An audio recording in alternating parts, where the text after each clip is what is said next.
In the thick of the night, long after the sun has set, a new economy begins. One that allows workers to earn their keep, even while many others sleep.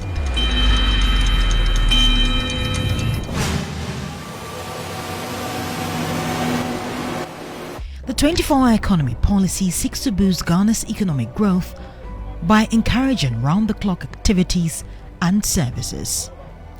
With an estimated cost of 4 billion cedis, the initiative aims to enhance productivity, generate employment opportunities, and stimulate economic growth by optimizing resource utilization and infrastructure. The 24H Plus agenda is not simply about extending working hours. It is about unleashing productivity, expanding opportunity, accelerating exports through well-structured, multi-sectoral and inclusive interventions. Before the official launch of the policy, several government agencies claimed to have already begun operating around the clock. But are they truly living up to their promise? The team went digging. But first, let's put across-night transportation to the test. It's currently 12 a.m. in the morning, and today I'm posing as an average Ghanaian worker who needs to pick a bus, what we know as a trotro, before I get to work. And so I'm going to be crossing the street, and opposite me right now is the main Ashaman station. I see just a few cars. I saw one car leave just a few moments ago. It seems to be the last car, but I see some men standing here. We're going to speak to them. So have you closed yet? Yes, we have just go back. There's a few cars because after closing late, some people come late hours. Yeah, so we just move one car right now. But okay, there is one car there. But by 12 midnight, will there be any car? No, that one. Government says it's rolling out the 24-hour economy policy. Do you think it's a good idea for you people, especially here in Ashaman? Yeah. There's a security here. It's right beside me. Okay. So after you interview me or some filming, they close or they go around here. Yeah. Okay. So you believe that even if you work for 24 hours, you'll be safe over here? Yeah, there is a security around. Okay. Thank you very much. Thank you. So as you heard rightly, they believe that they're safe, and the 24-hour economy policy would be laudable here at the Ashaman bus station. But from here, we're going to be moving to specific government agencies who have already started rolling out the 24-hour economy policy. And let's see really if work has begun at this time of the night. Come along.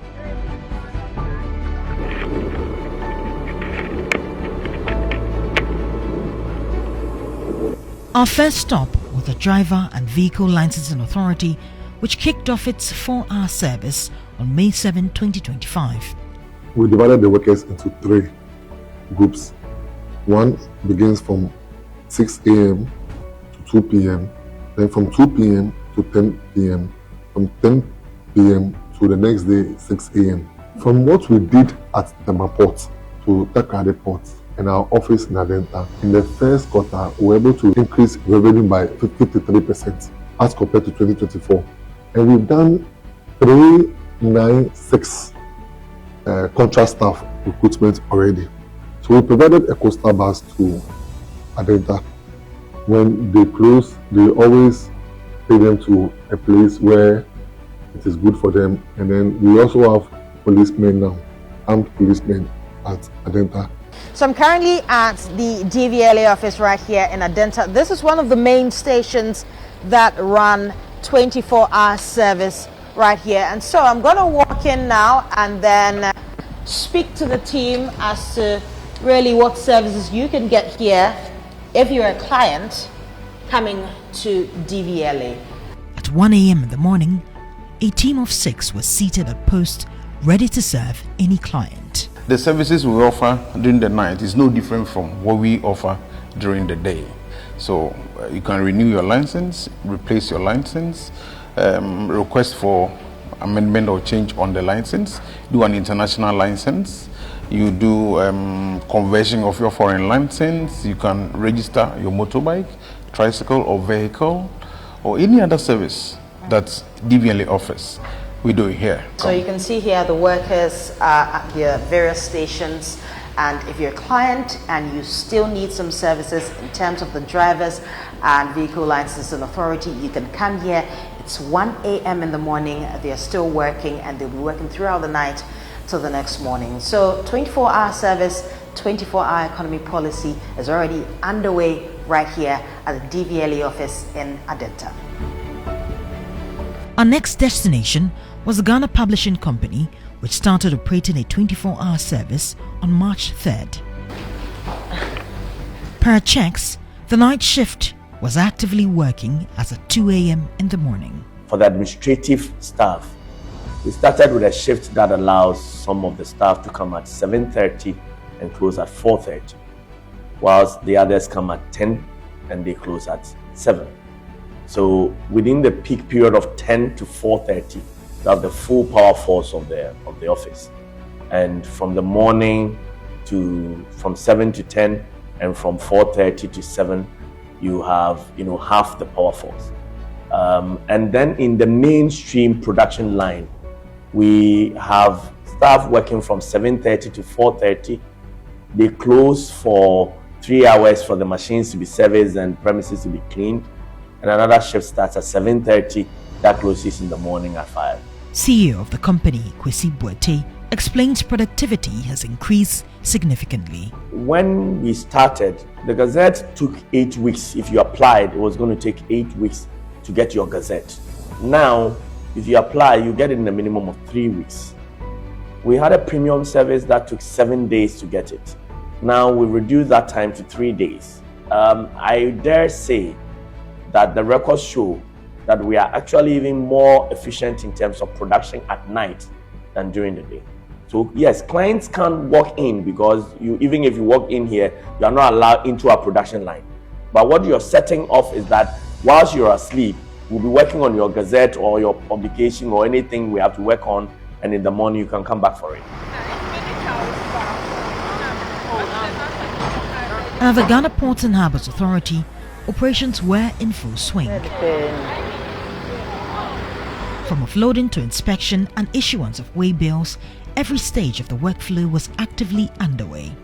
Now what you see behind me is the process called inspection, and we're going to move closer because you can see some containers right here at the Ghana Ports and Harbours. The people you see around here are those who are doing that or conducting that inspection. It involves some representatives from the Customs Office, reps from the Ghana Ports and Harbours Authority, as well as reps from the shipping line. Now they are to inspect the cargo that is coming in the ports before, of course, it is given to their owners, and other processes are met as well. And so what you're seeing here is what we call partial unstuffing, where part of the goods are brought out of the containers, and you can see them here. They'll be inspected by the reps from the different places I spoke about.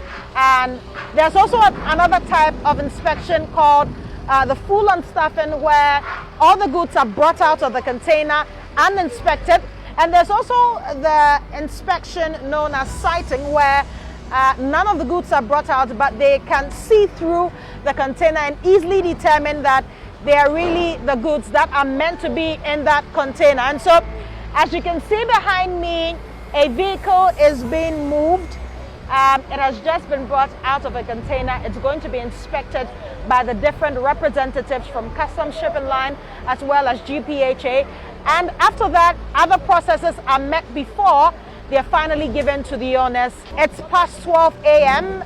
and they're still here doing their work. So many people at their various stations, and the policy is clearly working very well at the Ghana Ports and Harbours. Well, despite these gains, other key government agencies are yet to follow suit. Notable amongst them are the Passport Office and National Identification Authority, which were locked up tight at the gate when we visited. This disparity highlights the varying pace of adoption among government agencies as the country transitions to a 24-hour economy. And so, is Ghana really ready for an economy where productivity knows no bounds and the lights never dim? You be the judge.